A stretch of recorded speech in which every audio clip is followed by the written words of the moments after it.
El accidente con el que inicié mi carrera como reportera ocurrió en el mes de agosto de 2014. Implicó los decesos de 2 menores de apenas 5 años de edad y una jovencita de solo 20 años.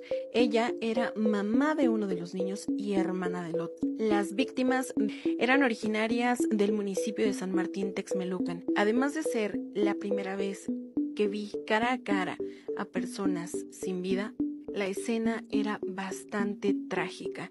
Además, todo sucedió frente a su domicilio, muy cerca de donde se ubicaba la caseta, la primera caseta de este municipio de San Martín Texmelucan.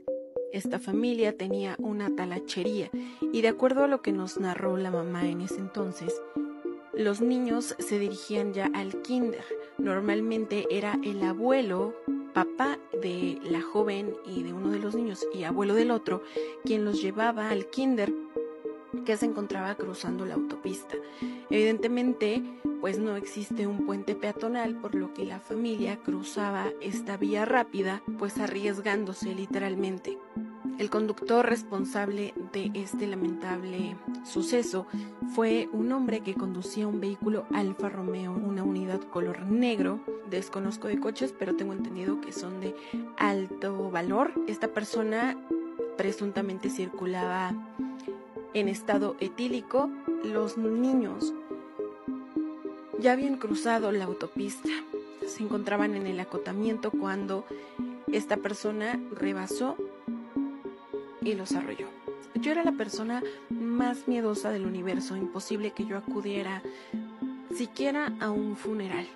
Me daba miedo, me daba una sensación muy extraña. Entonces siempre estaba muy alejada de esas situaciones.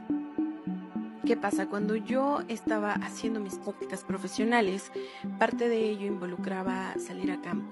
Siempre me quejaba porque me ponían notas, a mi parecer, poco relevantes. Baches, yo quería algo trascendental, pero nunca algún accidente. O ese día me tocaba con un camarógrafo que no se caracterizaba por ser muy amable con los practicantes.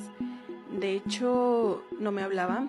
A la fecha, obviamente ya nos saludamos y a veces lo recordamos a modo de broma de que pues no hablaba. Este día yo tenía una rueda de prensa en el Hotel Royalty en la ciudad de Puebla, cuando recibo una llamada de la jefa de información y me dice que me tengo que trasladar al punto del accidente. Apóyate con el camarógrafo. Y yo así de Dios, si a duras penas me contesta el buenos días o me dice a dónde vamos. Y en el camino estoy escuchando a un reportero de Nota Roja de esa zona, que se llama Roberto Cetina, que se enlaza con Javier López Díaz, que en paz descanse, y le dice: Roberto, dinos qué está pasando en el lugar. Empieza a describir lo que ve en el momento, y en eso dice: son 3 tendidos, no los han tapado y es una escena desgarradora. Se le quiebra la voz y para mí fue: si esta persona con tantos años de experiencia y se le quiebra la voz, Dios, ¿qué voy a ver? Cuando yo llego al punto, yo no tenía idea de cómo se cubría un accidente, yo no tenía idea de cómo se hacía una labor periodística, porque es un tema delicado, es una situación muy compleja, porque nunca sabes cómo te va a recibir la familia. Honestamente, ¿a quién le va a gustar estar en el ojo de los medios de comunicación sobre las personas que acaban de fallecer, que son tu familia, que te duelen? Pero por otra parte está la labor del reportero, que de verdad es bastante compleja, es muy difícil de entender. Muchas veces nos tachan de imprudentes, nos tachan de amarillistas y pues como todo, en todo lo hay. Pero ¿qué sucede? En ese momento yo estaba iniciando, yo no tenía una carrera. Me marca pues la gerente de noticias y me dice: oye, te encargo mucho el tema, necesitamos esa historia. Me vuelve a decir: apóyate en el camarógrafo. Y como les decía, o sea, no tenía mucho apoyo, la verdad. Ya había incluso un sacerdote que estaba regando agua bendita en los alrededores. Para mí fue un shock, de verdad, fue algo... Yo no sabía qué hacer. Sentía la presión por una parte, definiría si estaba hecha para reportear o no, para demostrar mis capacidades en una situación tan compleja. Y por otro lado, pues toda la gente, ¿no? Que estaba a la expectativa, la familia de la joven que murió, se llamaba igual que mi sobrina, que acaba de nacer. Entonces yo escuchaba los nombres de las personas, se me quedaron súper grabadas a la fecha, no las voy a decir por respeto. Me tocó ver sus loncheritas, sus zapatitos. No tengo palabras para describir la forma en la que quedaron.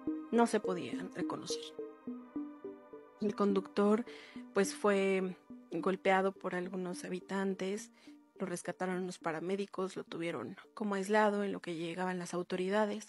Solamente dije, Dios mío, pon en mi boca las palabras correctas para poder acercarme de la manera menos invasiva, menos imprudente, porque repito, yo no tenía experiencia. Ayúdame a cumplir con el trabajo que me encomendaron. De verdad que me iluminó.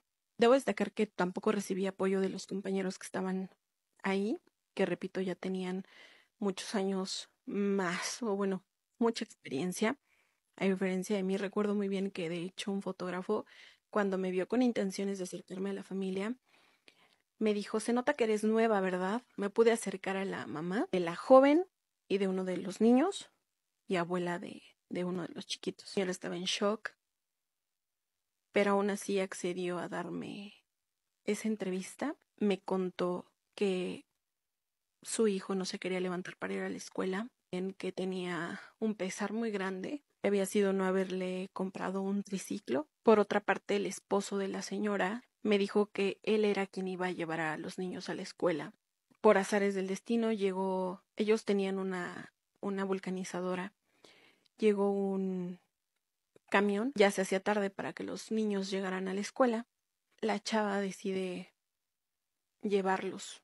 Siento que yo estaba entrevistando a la señora. Llega un hijo de ella, va contra mí a insultar.